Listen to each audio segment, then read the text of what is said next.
ప్రియులారా, ఈ యొక్క యూదా పత్రిక ప్రకటన గ్రంథానికి ముందుగా ఉన్నటువంటి గ్రంథం.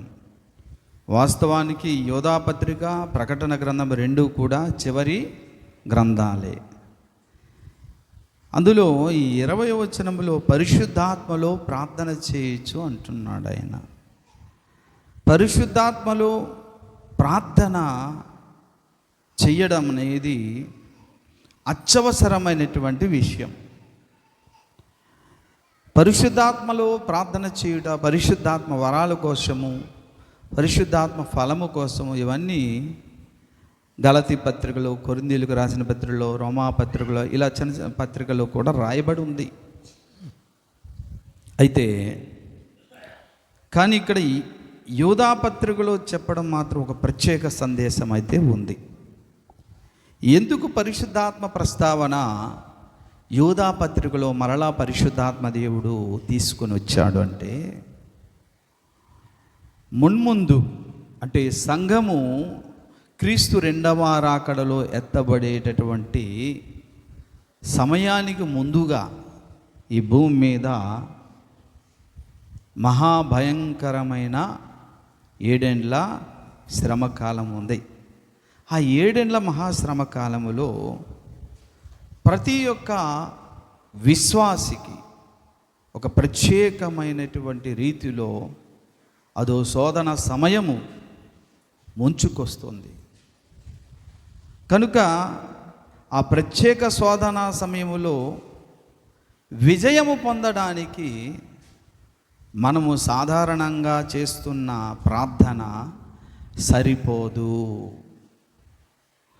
అందుకని ఎప్పుడు మనం తెల్లవారు లేచి దేవునికి ప్రార్థిస్తాము, విజ్ఞాపన చేస్తాము, స్తుతిస్తాము, చర్చికి వస్తాం, ప్రార్థనలు చేస్తాం. ఇది సాధారణ మామూలు ప్రార్థనలే.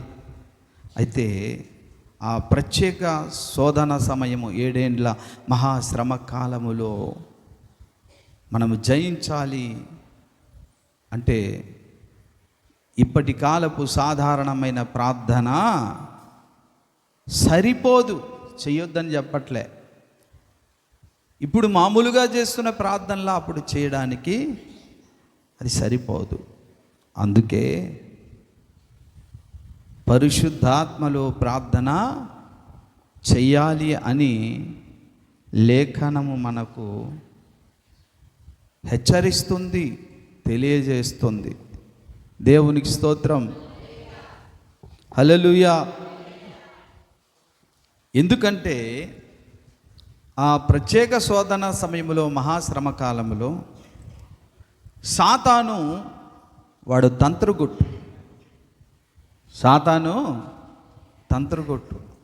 ఎలా వచ్చి మనతో యుద్ధం ఆడుతాడో, ఏ విధమైన అస్త్రాన్ని ఉపయోగిస్తాడో, ఏ ఆయుధాన్ని మన మీద ప్రయోగిస్తాడో మనకు తెలియదు. తెలిస్తే కదా మోకాళ్ళేసి ఫలానా ఈ ఆయుధాన్ని నా మీద ప్రయోగిస్తున్నాడు, అగ్నిబాణాలు విసురుతున్నాడు, లేదా ఇంకా వేరే ఏదైనా విసురుతున్నాడు, దాన్ని యేసు నామములో బంధిస్తున్నాం అని ప్రార్థన చేయగలం. వాడు వేసే బాణం ఏంటో, వాడు వేసే ఆయుధం ఏంటో మనకు తెలియనప్పుడు మనం ఏ విధంగా బంధిస్తాం? అందుకనే దేవుడు ఆత్మలో ప్రార్థించుట అనేది అదొక ఆత్మీయ అంతస్తు. ప్రార్థనలో అదొక ఆత్మీయ అంతస్తు.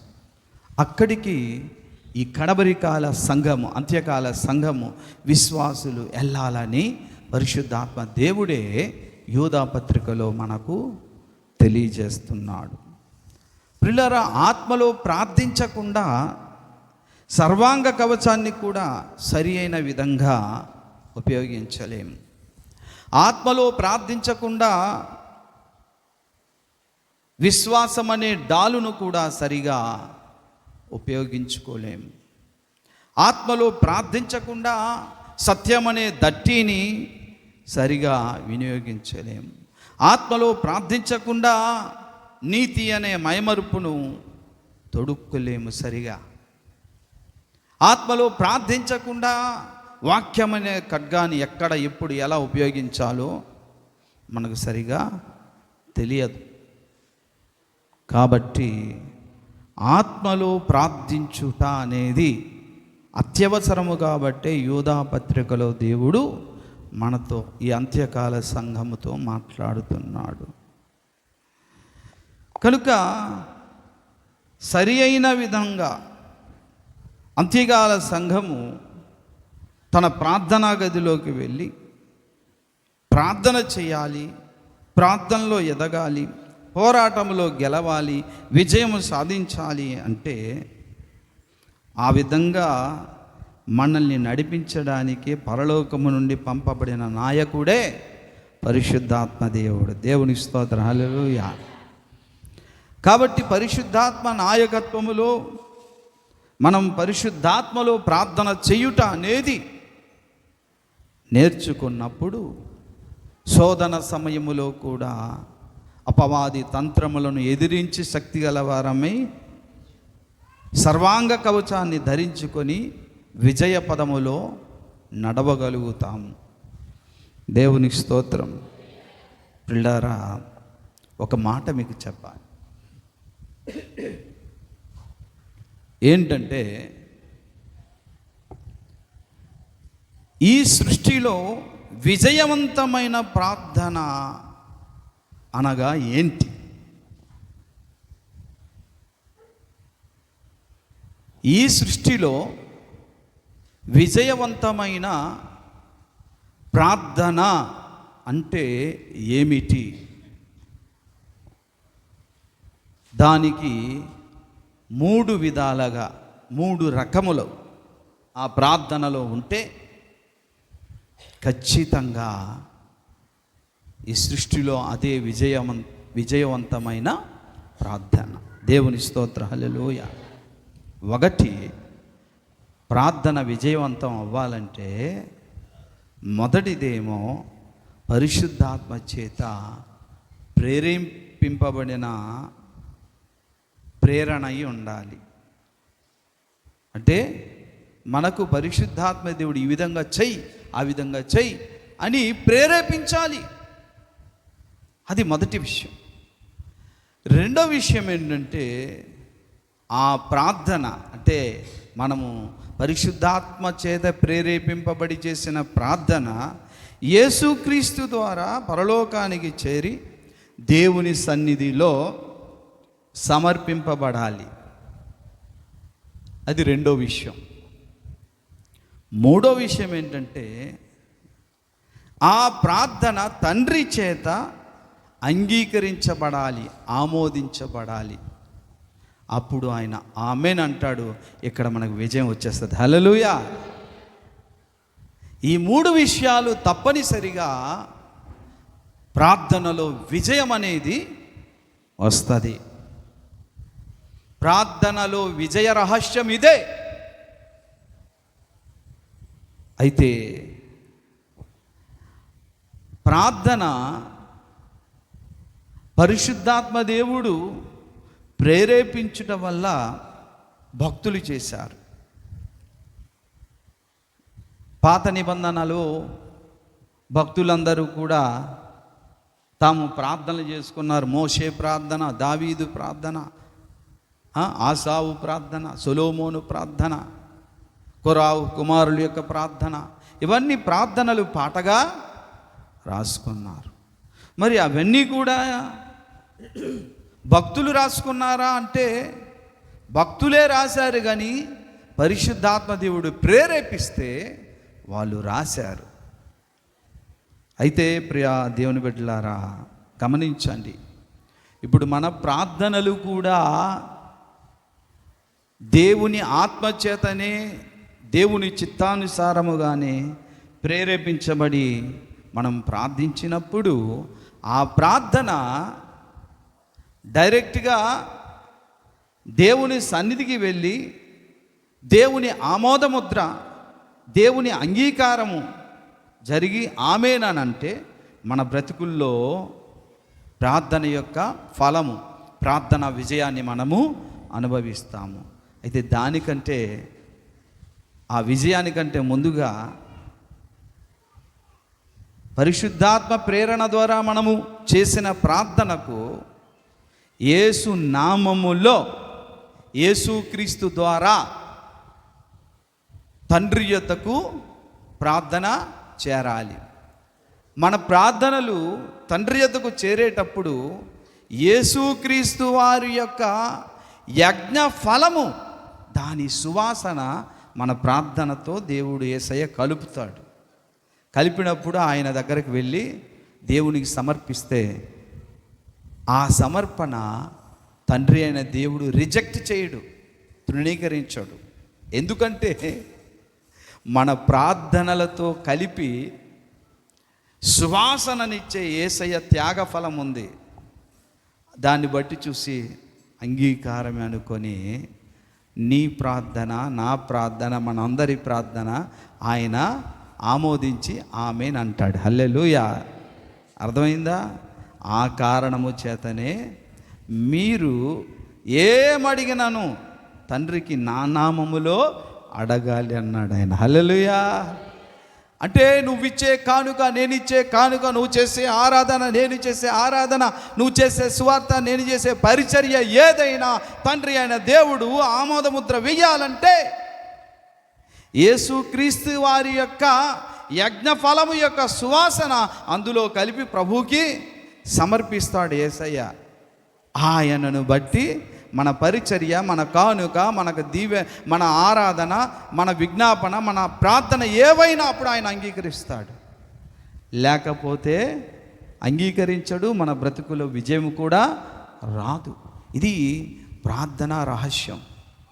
అందుకే తప్పకుండా ఈ సృష్టిలో విజయవంతమైన ప్రార్థన అంటే ఏం చెప్పుకున్నామండి? ఒకటి, పరిశుద్ధాత్మ చేత ప్రేరేపించబడి ప్రార్థించి ఆ ప్రార్థన యేసుక్రీస్తు ద్వారా పరలోక రాజ్యానికి వెళ్ళినప్పుడు యేసయ్య సమర్పిస్తాడు. అందుకే మనం యేసు నామమున ఈ ప్రార్థన అడుగుచున్నాము తండ్రి అంటాం. అప్పుడు ఏం చేస్తాడు దేవుడు? ఏం చేస్తాడు? ఆ ప్రార్థన దేవుడు అంగీకరించి ఆమోదిస్తాడు. సరే, నా కుమారుని యొక్క సువాసన ఎంత, యేసయ్య శిలువ యజ్ఞ ఫలము ద్వారానే మన ప్రార్థన విజ్ఞాపనలకు తండ్రికి సువాసన ఆగ్రహించి సంతోషించి దీవిస్తాడు. గుర్తుందా మీకు? పరమగీత గ్రంథములో 1వ అధ్యాయములో చూసినప్పుడు, ప్రియులారా, నీ ప్రేమ ద్రాక్షారసము కన్నా, చదవాలి పరమగీత గ్రంథం 1వ అధ్యాయం 1వ వచనములో, నీ ప్రేమ ద్రాక్షారసము కన్నా మధురము అన్నాడు. హల్లెలూయా. ఆ విషయాన్ని చెప్తున్నప్పుడు న్యాయాధిపతుల గ్రంథము 9:13 ఒక విషయాన్ని చాలాసార్లు చెప్పాను, మర్చిపోయారేమో నాకు తెలియదు కానీ, ఏమో న్యాయాధిపతుల గ్రంథము 9:13 చదవండి. దేవునికి నీ మానవులకును సంతోషపెట్టు. హల్లెలూయా. నా ద్రాక్షారసము నేను ఇయ్యక. ద్రాక్షారసం ఏం చేస్తుందట తెలుసా? దేవునికి ఇటు మనుషులకు సంతోషాన్ని, ఆనందాన్ని కలుగజేసే ద్రాక్షారసం అంటే యేసుక్రీస్తు వారు శిలువలో కార్చిన రక్తమే. అటు దేవునికి సంతోషపెడుతుంది, మనకు సంతోషపడుతుంది. అందుకే ప్రార్థనలో పరిశుద్ధాత్మ ప్రేరణ ద్వారా చేయాలి. ఆ ప్రార్థన యేసుక్రీస్తు ద్వారా తండ్రి అయిన దేవునికి యేసయ్య ఏం చేస్తాడండి?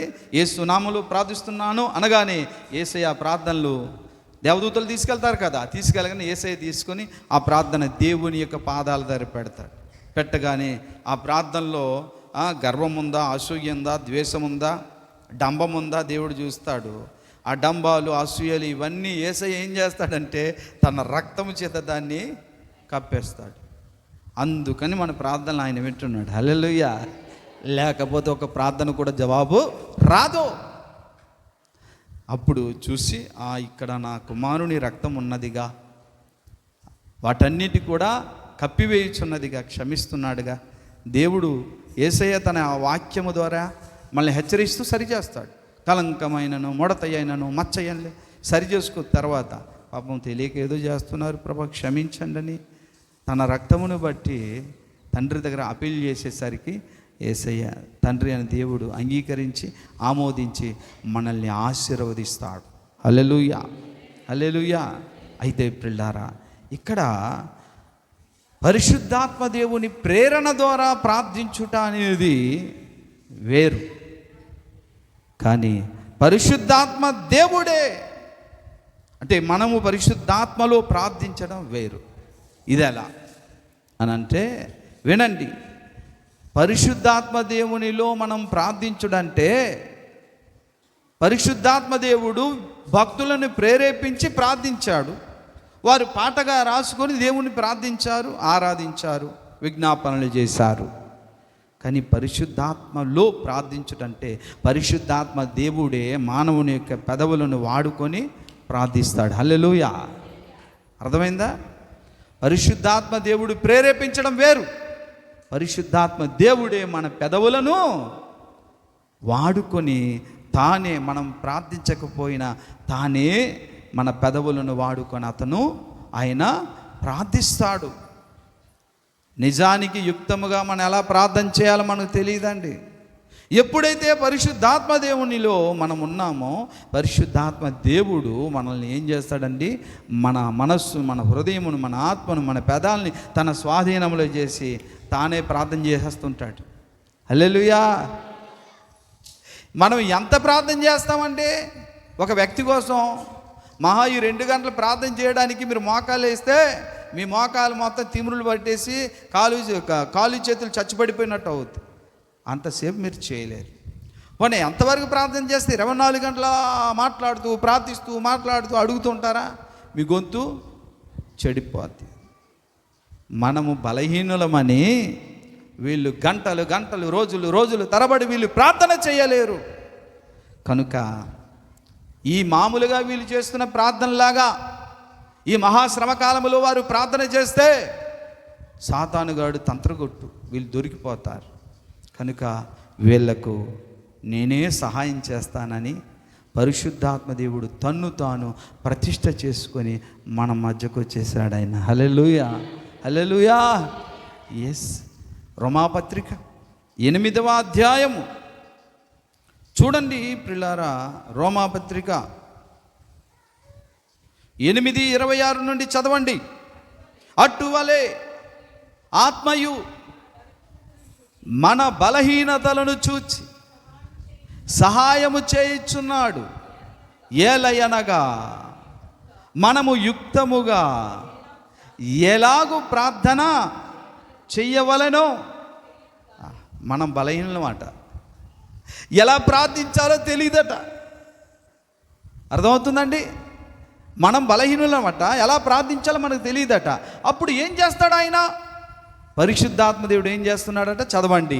ఉచ్చరింప సఖ్యము కాని మూల్గులతో ఆ ఆత్మ తానే మన పక్షముగా విజ్ఞాపన చేయుచున్నాడు. దేవునికి స్తోత్రం. హల్లెలూయా, హల్లెలూయా. కాబట్టి జోసెఫు మొన్న ఇంటి దగ్గర ఏదో ఒక స్వరాన్నో ఏదో విన్నాడు. విని అలా వింటూనే మోకాలేసి ప్రార్థన చేశాడు. చేస్తే తాను ఏం ప్రార్థన చేస్తున్నాడు వాడికి అర్థం కాదు.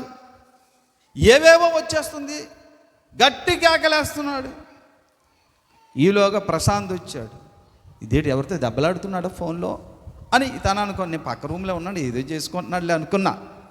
తర్వాత ప్రార్థన ముగించి వచ్చాక ఆడు చెప్పాడు వచ్చి, నానా మరి నా నోటికి అదుపు లేకుండా ఏదో ప్రార్థన చేసి వస్తుంది, నాకు అర్థం కాలేదు. పూర్తిగా అర్థం అవ్వాలంటే ఈ వాక్యం చెప్పాలి కదా మీ అందరికీ. అందుకే పరిశుద్ధాత్మలో ప్రార్థించుట అంటే మన మానవ పెదవులను, మనస్సును తన ఆధీనములో ఉంచి అన్కంట్రోలబుల్గా అదుపు చేయలేని స్థితిలో తానే మాట్లాడతాడు. ఏం మాట్లాడతాడో మాట్లాడుతున్నాడో తెలియదు, మనకు అర్థం కాదు. ఆ ఒక్క విషయం, ఒక్క పదము, చిన్న పదము చాలా పొడవాటి అర్థం ఉంటుంది. చిన్న మాట చాలా పెద్ద విజ్ఞాపన ఉంటుంది. పరిశుద్ధాత్మ దేవుడు ప్రార్థన చేస్తున్నప్పుడు ఈ ప్రార్థన ఏసై తీసుకొని పాదాల దగ్గర తండ్రి దగ్గర పెడితే తండ్రి ఆమెన్ అంటుంటాడు. అప్పుడు ఆయుధాలు వచ్చేస్తుంటాయి, కవచాలు వచ్చేస్తుంటాయి మన చుట్టూ కూడా. ఇదేట్రా బాబు, ఆడెవడో కీడు చేస్తానంటే రాలేదేటి, ఆ శత్రువు నాకు కొడతాడు అనుకుంటే కొట్టలేదేటి, ఏమో. అప్పుడు ఆయుధం నీ చేతిలో కాదు, మరో సూర్యుని చేతిలో ఆయుధం వెళ్ళి నీ శత్రువుని చంపిందన్నమాట. హల్లెలూయా, హల్లెలూయా. మీకు తెలియదు, మీకు తెలియదు దేవుడు చేస్తున్న కార్యాలు. దేవుడు మాట్లాడుతున్నాడు. ఈ విషయం చెప్పమంటే దీన్ని ధ్యానించి చెప్పాల్సి వచ్చింది. నిన్నటి వరకు వాక్యం ప్రసవ్యాధనే, ఏం చెప్పాలి. చర్చికి వెళ్ళే 1 గంట ముందు టక్కుమన్నాడు, సరేనన్నా. ప్రియులారా, దేవుడు మాట్లాడితే అలా ఉంటుంది, హృదయాలు టచ్ అవుతుంది. దేవుడు చేస్తున్న కార్యాలు చూసి హృదయం కృతజ్ఞతతో నిండిపోతుంది. కనుక ప్రియమైన బిడ్డలారా, దేవుడు మానవుని పెదవులు వాడుకొని పరిశుద్ధాత్ముడు తానే ప్రార్థిస్తాడు. అది ఆత్మలో ప్రార్థించుట అంటే. హల్లెలూయా. ఆత్మలో ప్రార్థించుట అనగా ఏంటి మరలా అనంటే, నిజానికి అందరూ వినండి, ఆత్మలో ప్రార్థించుట అంటే అన్య భాషలతో ప్రార్థించుటయే. దేవుని స్తోత్రం. హల్లెలూయా, హల్లెలూయా. మనకు బైబిల్ గ్రంథములో అపోస్తలుడైన పౌలు ఆత్మచేత ప్రేరేపించబడి రాశాడు. కొరింథీయులకు రాసినటువంటి పత్రిక 14వ అధ్యాయము, 1 Corinthians 14:14 చదవండి.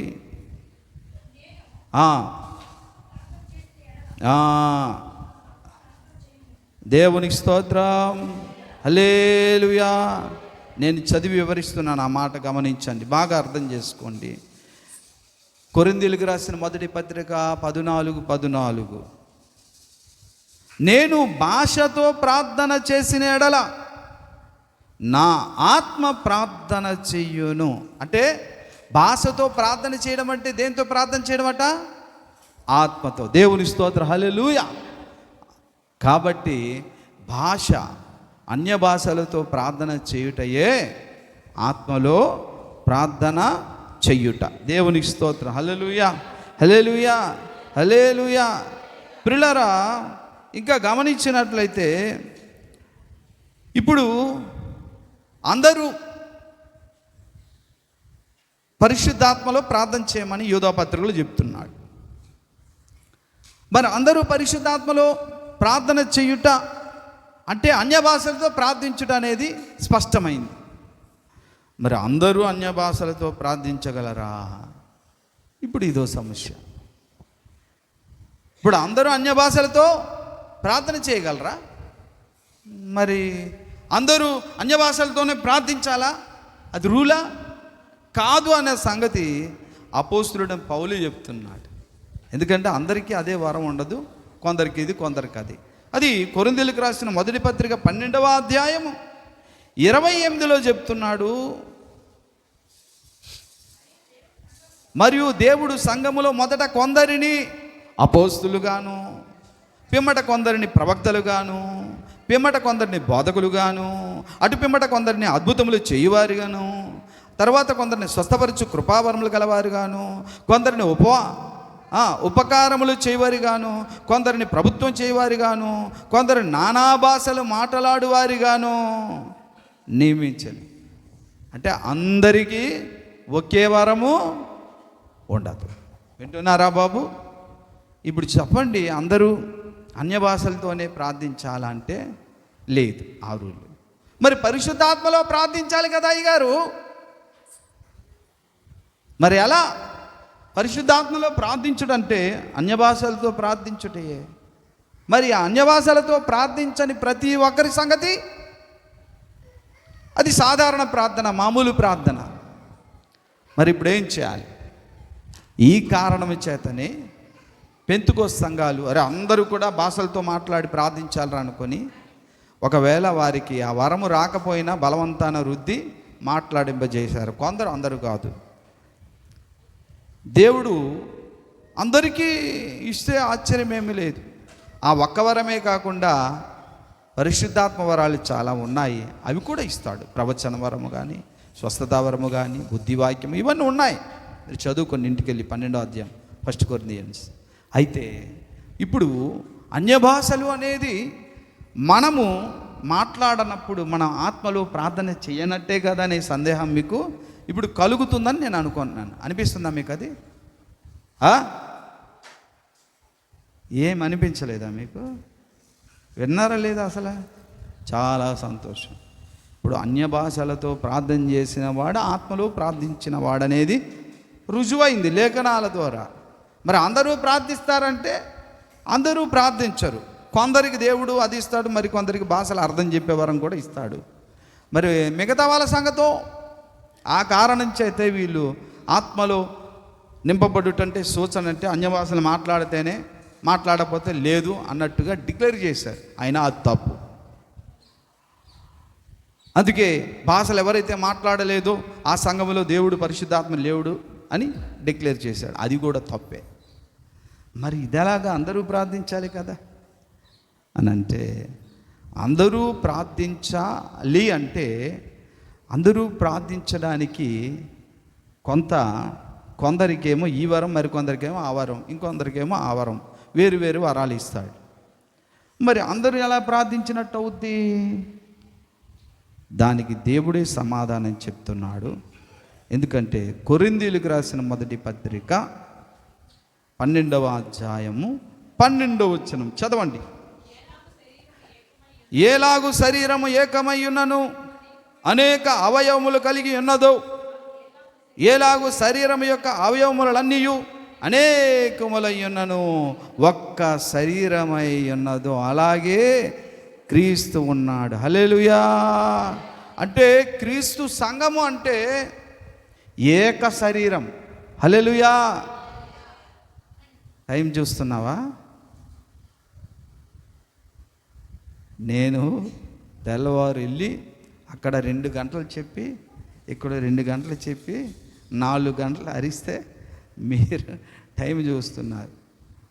ఎప్పుడైనా గమనించి, ఈ 2వ వారం అక్కడ దగ్గర పడే టైం కాబట్టి టైం చూడకండి. ఈరోజు ఆదివారం పూర్తిగా దేవుడికి ఇచ్చేద్దామనే ప్రతిష్ఠ చేసుకొని రండి. సరే, క్రీస్తు సంఘము అనగా అదొక ఏక శరీరం. అర్థమైందండి? ఎందుకు ఈ మాట చెప్తున్నానంటే, జోసపు చేతులు ప్యాడు గొప్పగా వాయిస్తుంది అని అంటామా? జోసపు ప్యాడు బాగా వాయిస్తున్నాడు అంటామా? అవునా? జోసపు చేతులు వాయించినా జోసఫే వాయించాడు. అవునా కాదా? కానీ తిమోతి కాళ్ళు చర్చిలోకి వచ్చాయి అంటామా? తిమోతి వచ్చాడు అంటామా? చెప్పండి. అది తిమోతి కాళ్ళు రావడం కాదు, నిజానికి వచ్చింది తిమోతియా ఆ కాళ్ళు అనేది? చెప్పండి. కాళ్ళే వచ్చాయి, కాళ్ళే తీసుకొచ్చాయి అతన్ని. కాళ్ళు తీసుకొచ్చిన పేరు మాత్రం తిమోతియే వచ్చాడంట. అవునా? అంటే ఒక చేతికి ఉంగరం మనం పెట్టుకున్నాం. అవునా? ఇదొక్కటే సంతోషించి ఇవన్నీ ఏడుస్తాయా? ఒక వాచ్ పెట్టుకొని, కొత్త వాచ్, ఈ చెయ్యి అంటుంది నాకు పెట్టవేటని, ఈ 2 పెట్టుకునేసరికి కాళ్ళు ఊరుకుంటాయా? నాకు 2 వాచీలు పెట్టమంటే అక్కడ ఊరుకుంటాయా? 4 వాచీలు 2 కాళ్ళకి 2 చేతులు పెట్టుకుంటే నన్ను మనిషి అనరు. అరే ఈడేదో పిచ్చోడు అంటాడు.